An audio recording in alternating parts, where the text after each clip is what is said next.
ಹರೇ ಕೃಷ್ಣ. ಕೃಷ್ಣನ ತಂದೆ ವಸುದೇವ, ತಾಯಿ ದೇವಕಿ. ಹುಟ್ಟಿದ ಮಗುವನ್ನ ಗೋಕುಲದಲ್ಲಿ ಬಿಡ್ತಾರೆ. ಹಾಗಾದ್ರೆ ಕೃಷ್ಣನನ್ನ ಗೋಕುಲದಲ್ಲಿ ಬಿಡಲು ಕಾರಣವೇನು? ಅವರ ಪೂರ್ವಜನ್ಮದ ಫಲಗಳೇನು?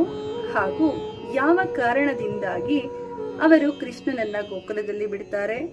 ಹಾಗೆ ಮಗ ಜಗದೊಡೆಯನೇ ಆದರೂ ಸಹಿತ ತಂದೆ ಮತ್ತು ತಾಯಿ ಅಂದರೆ ವಸುದೇವ ಮತ್ತು ದೇವಕಿ ಸೆರೆಮನೆ ವಾಸವನ್ನ ಅನುಭವಿಸಲು ಕಾರಣಗಳೇನು? ಇದೆಲ್ಲದನ್ನು ಕೂಡ ನಾವು ಈ ವಿಡಿಯೋದಲ್ಲಿ ತಿಳ್ಕೊಳ್ಳೋಣ. ವಸುದೇವ ಮತ್ತು ದೇವಕಿ ಪೂರ್ವ ಜನ್ಮದಲ್ಲಿ ಸಪ್ತರ್ಷಿಗಳಲ್ಲಿ ಒಬ್ಬರಾದ ಕಶ್ಯಪ ಮಹರ್ಷಿ ಮತ್ತು ಅದಿತಿಯರಾಗಿದ್ದರು. ಇವರ ಮಕ್ಕಳು ವರುಣ ಮತ್ತು ಗರುಡ. ವರುಣನು ಸೂರ್ಯನಿಗೆ ಸಾರಥಿಯಾಗಿದ್ದನು ಹಾಗೂ ಬ್ರಹ್ಮನ ಅಷ್ಟದಿಕ್ಪಾಲರಲ್ಲಿ ಒಬ್ಬನಾಗಿ ಸಮುದ್ರದ ದೇವತೆಯೂ ಆಗಿದ್ದನು. ಒಮ್ಮೆ ಮಗನನ್ನು ನೋಡಬೇಕೆಂಬ ಆಸೆಯಾಗಿ ವರುಣನ ಮನೆಗೆ ಬಂದರು. ಅವನ ಮನೆಯಲ್ಲಿ ಬೇಕಾದಷ್ಟು ಹಸುಗಳಿದ್ದು ಅವು ಅಮೃತದಷ್ಟೇ ಸಿಹಿಯಾದ ಹಾಲನ್ನು ಯಥೇಚ್ಛವಾಗಿ ಕೊಡುತ್ತಿದ್ದವು. ಅವುಗಳನ್ನು ಬ್ರಹ್ಮನು ವರುಣನಿಗೆ ಕೊಟ್ಟಿದ್ದನು. ಇವೆಲ್ಲ ತಿಳಿಯದ ಅದಿತಿ ಅಲ್ಲಿರುವ ಗೋಸಂಪತ್ತನ್ನು ನೋಡಿ ಮುದ್ದಾದ ಹಸುಗಳ ಮೇಲೆ ಆಸೆಯಾಯಿತು.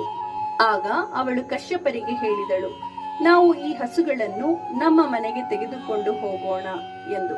ಅದಕ್ಕೆ ಅವರು, ನಮ್ಮ ಮನೆಯಲ್ಲಿ ಬೇಕಾದಷ್ಟು ಗೋಸಂಪತ್ತು ಇದೆಯಲ್ಲ, ಇದು ಏಕೆ ಎಂದು ಕೇಳಿದಾಗ ಅದಿತಿ ಹೇಳಿದಳು, ಇವುಗಳಷ್ಟು ಲಕ್ಷಣವಾದ ಅಮೃತದಂತಹ ಹಾಲು ಕೊಡುವ ಹಸುಗಳನ್ನು ನಾನು ನೋಡೇ ಇರಲಿಲ್ಲ.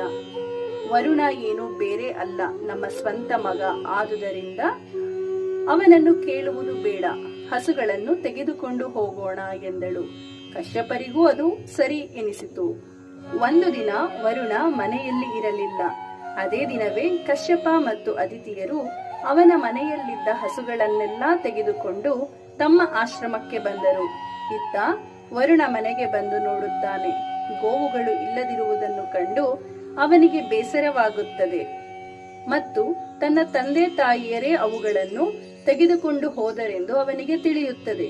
ತಂದೆಯ ಹತ್ತಿರ ಬಂದು, ತಂದೆಯೇ, ನನ್ನ ಮನೆಯಲ್ಲಿದ್ದ ವಿಶೇಷವಾದ ಗೋಸಂಪತ್ತು ನನ್ನದಲ್ಲ, ನನಗೆ ಬ್ರಹ್ಮದೇವರು ಕೊಟ್ಟಿದ್ದು. ಅವುಗಳು ಇಲ್ಲದೆ ಹೋದರೆ ನನ್ನ ಯಜ್ಞ ಯಾಗಗಳನ್ನ ಮಾಡಲು ಆಗುವುದಿಲ್ಲ. ಅವುಗಳನ್ನು ಕೊಟ್ಟು ಬಿಡಿ ಎಂದು ನಮ್ರತೆಯಿಂದ ಕೇಳಿದನು. ಆದರೆ ಆ ಸುಂದರವಾದ ಗೋಸಂಪತ್ತಿನ ಮೋಹಕ್ಕೆ ಒಳಗಾಗಿದ್ದ ಕಶ್ಯಪ ಮುನಿಗಳು ಅವುಗಳನ್ನು ಹಿಂದಿರುಗಿಸಲು ಒಪ್ಪಲಿಲ್ಲ. ಆಗ ವರುಣನು ಇಕ್ಕಟ್ಟಿಗೆ ಸಿಲುಕಿಕೊಂಡ. ತಂದೆಯೊಡನೆ ಹಠ ಮಾಡಿ ವಾದಿಸುವುದು ಸಾಧ್ಯವಿಲ್ಲ. ಅವನನ್ನು ಮಾಡಬೇಕಾದ ಧಾರ್ಮಿಕ ಕಾರ್ಯಗಳನ್ನು ನಿಲ್ಲಿಸುವಂತೆಯೂ ಇಲ್ಲ. ಏನು ಮಾಡುವುದೆಂದು